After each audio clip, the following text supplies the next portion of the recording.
Hello, ladies and gentlemen, but mostly gentlemen.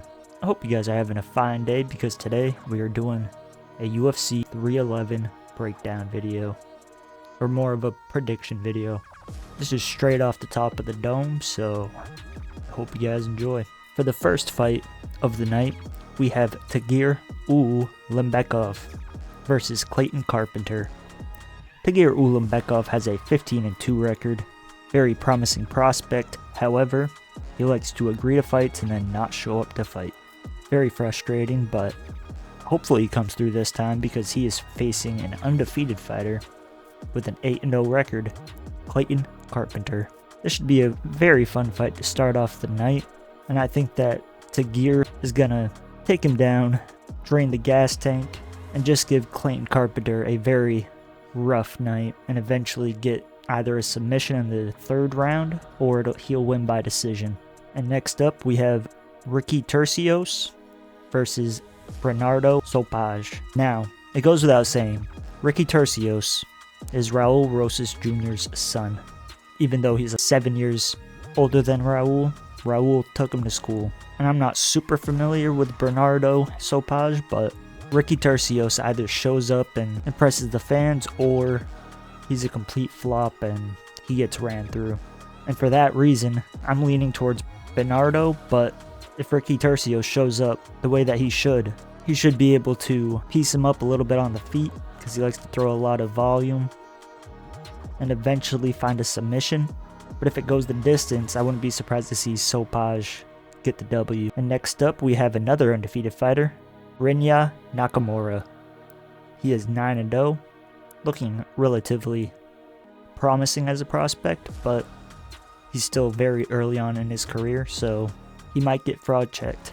Nakamura is fighting Moen Gafarov. Gafarov is 19 wins and 6 losses, so he is much more experienced, but with those 6 losses, he doesn't look unbeatable, and he does have a lot of weak points that Nakamura can exploit. And I think Nakamura will get the job done, but I do think it'll be a tougher fight than he expects because Gafarov is a tough fighter. He doesn't really quit. And if Gafarov can hurt Nakamura early on in the fight, then he might be able to keep that momentum and eventually get the W. But right now, I'm definitely leaning more towards Nakamura.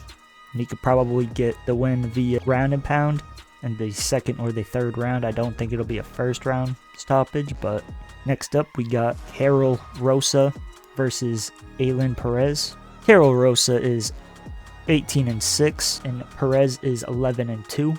And Perez, she has good grappling. Her striking has quite a bit slop to it. It's not the best, but it's also not the worst in WMMA. And Karol Rosa is not the best fighter either. So I'm leaning towards Perez. She has quite a bit of momentum, and she seems to have quite a bit of confidence in herself. And Karol Rosa, I don't know why I keep messing up her name, but she's not very active. She's not really great anywhere. But Ailin Perez is very beatable. If she can keep the fight on the feet, she has a much better chance than grappling. Because if you saw the Jocelyn Edwards fight, Jocelyn was piecing Perez up and showed her a lot of problems. But at the same time, Rosa is not Jocelyn Edwards. She doesn't have the stature of Jocelyn, and she doesn't have the skill set as Jocelyn. So for that reason, and a couple other reasons that I've mentioned, I am leaning more towards Perez to win, and I think that she'll make it look relatively easy. And next up, we got Zachary Reese versus Azmat Bekoev. Zachary Reese is 8-1, Azmat is 18-3.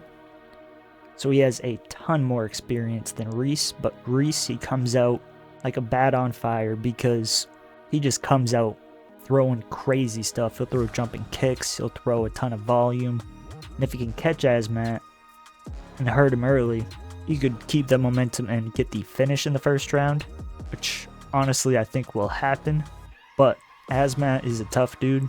He's very experienced, so I think he'll be able to handle that relatively well. And if it goes on to this late second or third round, then his odds of winning this fight skyrocket. Or if Azmat can get Reese on the ground, his odds will also skyrocket. So It's kind of a toss-up fight, but if you're a betting man, I definitely bet Azmat just because that's a safer option. It's never great to put your money on the guy where his biggest chance of victory is in the first minute, 2 minutes in. Now on to the preliminary card. We got Grant Dawson versus Diego Ferreira. Grant Dawson, he has looked much better than he did in his 2 losses. He looks like he finally got some power in his hands to a degree. He's not a heavy hitter by any means, but he definitely hits harder than he did before he fought Bobby Green. And his top game is very... his top control, how about that? Is much better than the majority of the lightweights in his division. Because once he gets on top of you, you are done. He just rains relentless ground and pound, tires you out, and then usually coasts to a decision. If not, just the ref shows mercy and stops the fight because you're just getting beat on. But Diego Ferreira, he's a very underrated fighter. He does have 5 losses, so it's not the best. He does have 19 wins, so he definitely knows how to get the wins. Same thing with Grant Dawson. He has 22 wins, 2 losses, and 1 draw. So I am going Grant Dawson. He has a lot of momentum. He has the youth on his side, and he's just the better fighter in my opinion. Next up, we have Brogdon Guskov versus Billy Elakana. I think that's how you say it. Brogdon is 16-3. Billy has 7 wins, 1 loss, and 7 wins, 1 loss, and 1 draw. And Brogdon, he is just the younger version of Anthony Smith, and probably a better version of Anthony Smith. And he has a lot more experience than Billy. And Billy, it's not like he's a 7-0 fighter where he has that undefeated mindset. But Brogdon also isn't the best fighter by any means. Some fights he looks very good. Other fights he looks extremely sloppy and just underwhelming. But I think Brogdon will get the dub. I think that he'll win by decision. I don't think it'll be a very entertaining fight, but I definitely think that he has the skill set to get the job done by decision. And next up, we got a man with a crazy physique that you would think would be a devastating striker, but turns out not so much. But he is very good at grappling, and he is kind of the dark horse of the heavyweight division, because if he gets a couple more wins, then he might be able to fight for that belt. And that man is Jailton Almeida, 21 wins, 3 losses, going up against Sergey Spivak, who has 17 wins and 4 losses. Now Jailton Almeida, he is very strong, and he seems to have a pretty good gas tank, but his striking has a lot to be desired. But Sergey, he's not the best striker, but he definitely has technique, and he knows how to play the distance game and break the void, as Mighty Mouse says, and he has a pretty good clinch game as well. Meanwhile, Jailton, he relies a lot on getting you down, then just draining your gas tank and eventually finding a submission. But I think Sergey Spivak, we saw it in his Marcin Tybura rematch, he is no slouch on the ground either. He has very good and very dominant jiu-jitsu as well, and he may look like he has a sloppy physique, but he's also pretty strong. You saw how he just manhandled Tybura, and I was honestly shocked at that fight because I was rooting for Tybura just because he has more experience and he looked like the better fighter, but I ate those words. And I'm not betting against Sergey again. I think that he'll be able to get the job done. And I think Jailton, he really needs to evolve, get better at striking, and utilize his strength and his power that he uses on the ground more on the feet. Next up, we have one of the most hyped up prospects, one of the most promising prospects as well, and Peyton Talbot, 9-0, and he is fighting Ronnie Barcelos, who has 18 wins and 5 losses. Goes without saying that I'm picking Talbot. He is phenomenal, not only on the feet, but on the ground. He has very good timing. He picks his shots really well, and he has the youth on his side to top it all off. But I will say Talbot does leave his chin open, and I feel like if you throw a lot of volume at him, but not sloppily, you might be able to turn the tides, but that is yet to be seen, considering Talbot has been running through everybody. And I think Talbot will keep running through folks until he gets to the top 5, maybe top 10. So I'm going to pick Talbot by either the first round or the second round by knockout Very excited to see where his career goes. And now we are finally on to the main card. We have Kevin the Trailblazer Holland, 26 wins, 12 losses, and 1 no contest, going up against Rainer D. Ritter, which is a crazy name. And Ritter has 18 wins and 2 losses. Both of these guys are very fun to watch. Kevin Holland, he's looked like a world beater in some fights, and other fights he looks completely washed and not very good. But I'm a Kevin Holland fan. He always shows up, he's always entertaining. Whether or not he looks like the Kevin Holland on that 5-fight win streak in 1 year is yet to be seen since. He did take care of Roman Dolidze. He took a loss, but he did destroy Michael Olejniczak, or Jacek, however. These Polish names are crazy. I can never get it right. But he took care of Michael O. Let's just say that. Which I thought Holland would have a very tough time with, but he took him out of there in the first round. But he did get knocked out by Dolidze. And De Ritter, he's not as strong as Dolidze, which I think Kevin Holland had a pretty tough time with, was just the strength difference. He kept tying up, and Holland just couldn't outmuscle him and be slick enough to get out of there. But De Ritter, he has a lot of momentum. He's looked very good in the past, and I think that he'll be able to get the job done by decision. But I do think it'll be a very fun fight regardless of how it ends. And the odds are also pretty even, so there's not really a heavy favorite or a heavy underdog. And next up, we got Beneil Dariush versus Renato Moicano. Beneil always throws me off just because he looks like an old man. The guy was getting grays in his fucking 20s. But he's only 35. Same thing with Renato. And Renato, he has intelligent striking, but he doesn't rely on it whatsoever. And Beneil, he has a shocking amount of strength. He doesn't look like he would be that strong, but you've seen him muscle guys around where he looks like he would be weaker than them. And he also has quite a bit of pop in his shots. But Moicano, he has a very good jiu-jitsu game. Very tough guy to get off of you. And I think that Renato has the momentum behind him. Dariush has a lot of damage.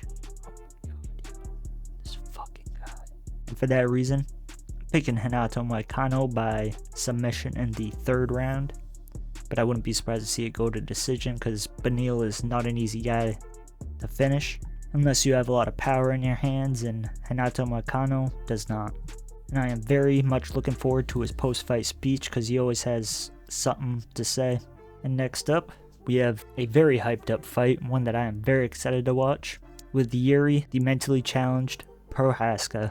Jiri has 30 wins, 5 losses. He has looked fantastic for the majority of his fights, but other times, like in his most recent fight, he looked very lackluster, but it was on short notice, so I give him a tiny bit of leeway, but you signed up to fight, I expect you to show up in shape and ready to go. And Jiri showed up in shape, but he didn't look very ready to go. Let's just say that. Jiri is fighting Jamahal Sweet Dreams Hill, which I made a video on, so go check that out. Jamahal Hill, similar story to Jiri, just a little bit different style.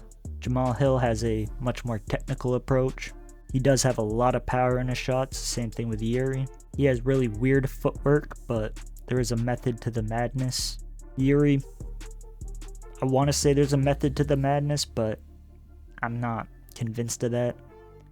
He is a hard guy to hit just because he's so herky-jerky, but that herky-jerky can have you leaning into shots that end up doing more damage than you would think, or would otherwise have due to you leaning into the shot.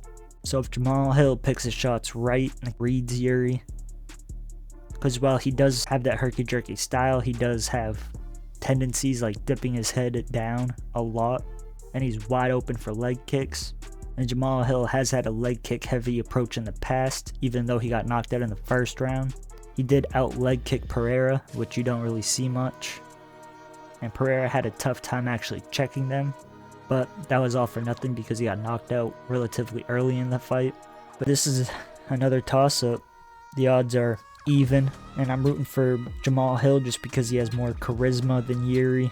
Yuri's just a more fun fighter to watch, and he has that, like I said, the mentally challenged aura to him. He is wholeheartedly convinced that he is a samurai warrior, even though he's from Chechnya. Jamahal Hill, he has that more hood style to him, but he is a man of faith, so he has his head on his shoulders. And Jamahal Hill also has 6 kids to feed, so he needs to get a win. Hopefully get that $50,000 bonus. I think that this might be fight of the night, just because the other two could be quick fights, but we're gonna break that down in just a second. So this is a very tough fight to pick, to be honest. But I am gonna lean towards Jamahal Hill just because he hasn't really been knocked out as much as Jiri has. He also hasn't taken nearly as much damage as Jiri has. But he's just one big shot away from turning the tables, as you saw in the Ratchik fight. But I'm going to hedge my bets on Jamahal Hill getting the dub. I think it'll go to decision. But I also wouldn't be surprised at all to see Jiri get the dub either.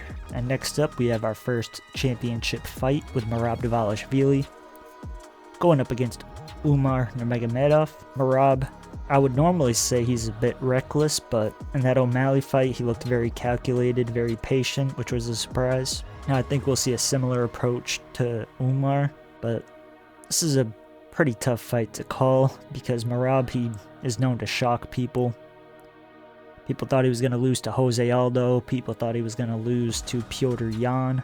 People thought he was going to lose to Sean O'Malley. And he just, for one, had a better game plan, and he just is a lot stronger than you would assume. But so isn't Umar. Umar is, of course, related to Khabib. He trains with Khabib in Islam. So he definitely has pretty much the best coaches you could get and the best training partners.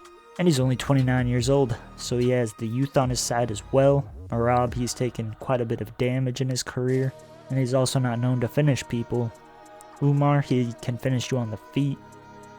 He's undefeated, so he does have that undefeated mindset.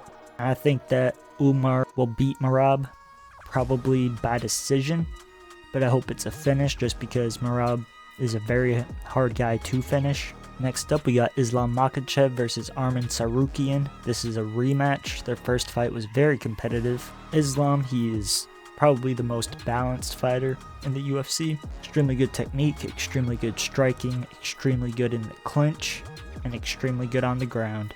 And he is very strong. But Dustin Poirier made him look human. He did look like a world beater, but he still had a very impressive takedown at the end with the leg sweep thing. I'm not quite sure what to call that. But there's a reason why Islam is the favorite. But Armen, I'm not sure what drives him other than just trying to be the greatest. Because if you're aware of Armen Tsarukyan, that kid is rich. I'm pretty sure he has more money than Conor McGregor due to his family. He grew up stupid rich. So money's not driving him, so I am curious as to what really pushes him to train as hard as he does and have the work ethic that he does. And he's only 28 years old, so he is pretty young, especially if he becomes champion, which I don't think will happen, but he is very good on the ground, as we saw in the Charlie Oliveira fight, but he is not unbeatable. He has 3 losses, but they were all tough fights. It wasn't one-sided. Even when they fought the first time, it was really competitive, but Islam just had the better of the grappling exchanges. But that was a couple years ago, and I think that this fight will end the same. And I honestly think Islam might be able to knock out Armen, just because Islam has gotten better since they fought, but so hasn't Armen. But where they really start to separate is where the fight starts, is on the feet.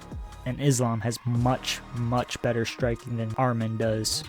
And I think that's where we'll see the finish happen. I think Islam will stuff a couple takedowns, land very hard shots, and end up knocking Armen out in the 4th or the 5th round. And if not, I think Islam will win by a decision. Because like I said, he matches up with Armen on the ground.